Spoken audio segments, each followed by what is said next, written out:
महागणपतिं मनसा स्मरामि महागणपतिं मनसा स्मरामि महागणपतिं मनसा स्मरामि महादेवसुतं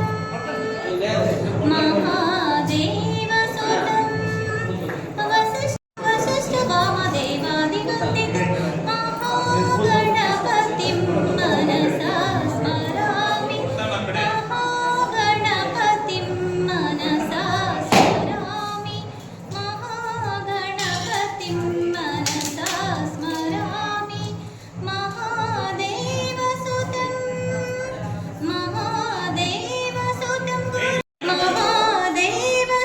गुरुमहनुतं मारकोटिप्रकाशं शान्तं मारकोटिप्रकाशं शान्तं महाकाव्यनाटकादिप्रियं मूषिकवाहनमोदकप्रियं महाकाव्यनाटकादिप्रियं मूषिकवाहनमोदकप्रियं महागणपतिं मनसा स्मरामि महागणपतिं मनसा स्मरामि महागणपतिं मनसा स्मरामि। बोलो भारत माता की जय। बोलो भारत माता की जय। वंदे वंदे శ్రీమంతరమణ గోవింద ప్రహ్లాదవర గోవింద ఆదిశక్తి కొల్లాపురం పాదారవింద గోవింద. నాకు కొద్దిగా తేడా కనిపించింది నా ఆరోగ్యం. సో కొంచెం కడుపు నొప్పి సమస్య తగ్గడము, నాకు ఈ మానసికంగా కొంచెం దృఢంగా కావడం బాగా జరిగింది. తర్వాత అలాగా 3 నెలలు కంటిన్యూగా పోయేసరికి నా ఆరోగ్యం అంతా బాగా సెట్ అయిపోయింది. తర్వాత నాకు ఈ ఉద్యోగం రావడము, రొల్లకు రావడము, రొల్లకు వచ్చిన తర్వాత ఇక్కడ కూడా ఒక యోగా క్లాస్ ఉంటే బాగుండేది అని అనుకుంటున్నాను. ఆలోపే చెప్పారు ఇక్కడ కూడా ఒక సంస్థ ఉంది, యోగా నేర్పిస్తారు అని. సరే అప్పుడు మహాదేవన్న ఇంకా చిత్రలింగప్పన్న వాళ్ళందరూ నేర్పించేవారు. అక్కడికి ప్రతిరోజు అభ్యాసానికి వెళ్తూ ఉండేవాడిని. సో ఇక్కడ నాకు చాలా ఆనందాన్ని ఇచ్చింది, ఇక్కడ ఒక యోగా క్లాస్ని మనం చేసుకోవచ్చు అన్నట్టు. తర్వాత ఇంటి దగ్గర కూడా యోగా క్లాస్ అయినప్పుడు ఇంటి దగ్గర కూడా అట్లా చేసుకుంటున్నాను. ఇప్పుడు ఓకే, నేను యోగా నుంచి ఇంత లాభం పొందాను, ఆరోగ్యాన్ని సరి చేసుకున్నాను, నేను ఎంత డబ్బులు ఖర్చు పెట్టినా నాకు ఆరోగ్యం బాగుండడం లేదు. సో కాబట్టి మనకు కూడా ఇతరులకి నేర్పిద్దాము, మన నా జ్ఞానాన్ని కూడా కొంచెం పంచుదాము. సో మన చేతనైనా సహాయం చేద్దాము, సంస్థ నుంచి నేర్చుకున్నాము, కొద్దిమందికి నేర్పిద్దాం, కనీసం ఒక్కరికైనా నేర్పించాలా అనే ఆలోచనతో ఇక్కడ స్టార్ట్ చేద్దామని మహాదేవన్న గారు అడుగుతుంటే సరే సార్ చేద్దాం సార్ అని చేసి సో యోగా నేర్పేవాళ్ళని అనుకుంటున్నాను. మీ అందరూ ప్రతిరోజు యోగా కార్యక్రమానికి వచ్చి నేర్చుకుంటే అదే నాకు సంతోషం. చిన్నప్పటి నుంచి యోగా అనే పదం నేను వినలేదు ఎక్కడ. ఏదో మా స్కూల్లో ఎక్సర్సైజ్ చేయించేవారు 1, 2, 3 అని చెప్తూ. నేను ఇక్కడికి జాబ్లో జాయిన్ అయిన తర్వాత, రొల్లోకి వచ్చిన తర్వాతనే ఫస్ట్ టైం యోగా ఫ్రీగా నేర్పిస్తున్నారు అనేసి రొల్లలో సార్ మమ్మల్ని పిలిచి రండి మా యోగా క్లాస్ నేర్చుకోండి, చాలా మంచిది ఆరోగ్యానికి, రండి రండి అన్నప్పుడు మేము వెళ్ళేవాళ్ళం కాదు.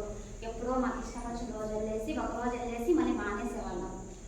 పోతారు పొద్దున్నే లేలా, 4కే లేలా, రావాలా, ఏవో కారణాలు చెప్పేవాళ్ళం అనమాట. తర్వాత మాకు తుమ్కూరుకి వెళ్ళిన తర్వాత అర్థమైంది కారణాలు చెప్పకూడదు. యోగా కోసము ఏ పనులున్నా సరే వదిలేసి యోగా నేర్చుకోవాలనే దృఢ సంకల్పం అక్కడ నేర్చుకున్నాం తుమ్కూరులో. అక్కడ మార్నింగ్ 4కే లేవడం మాకు అసలు కష్టం అనిపించేదే లేదు. ఆ వాతావరణం చూస్తే ఎవరికైనా అలవాటు అయిపోతుంది. ఆ పరిస్థితులు అంత చక్కగా ఉంటాయి అక్కడ వాతావరణం. సార్ వాళ్ళు అన్న వాళ్ళు అందరూ ఎస్పీ వైఎస్ఎస్ సమితి నుంచి యోగా శిక్షణ తీసుకున్నారు. అన్నవాళ్ళు మాకు వచ్చు, ఇంకా మేమే చేసుకుందాం, ఇంకా ఎవరికి చెప్పే అవసరం లేదనే ఏమీ లేకుండా స్వార్థం లేకుండా అందరినీ అన్ననే పిలుచుకొచ్చి యోగా చక్కగా మాకు నేర్పించారు. అన్న దగ్గర నుంచి నేర్చుకున్నది మేము కూడా స్వార్థంతో ఉండిపోకుండా మాకు వస్తుంది మేము చేసుకుంటాం, మా ఆరోగ్యం బాగుంటే చాలా అనుకోకుండా మేము కూడా నేర్పించాలనే ఉద్దేశంతో అన్ననే మీకు కనిపించినప్పుడల్లా ఎప్పుడు స్టార్ట్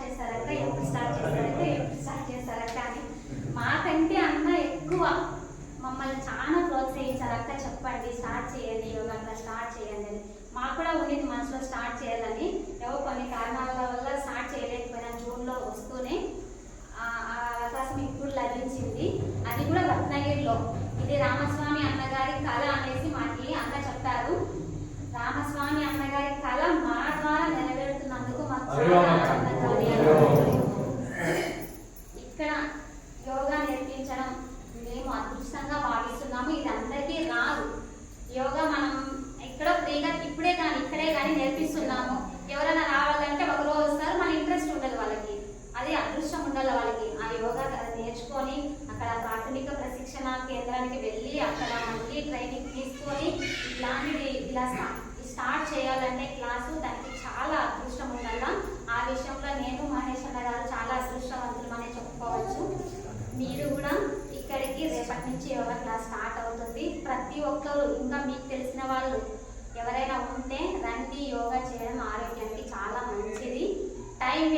అది అనుభవంలోకి వస్తుంది.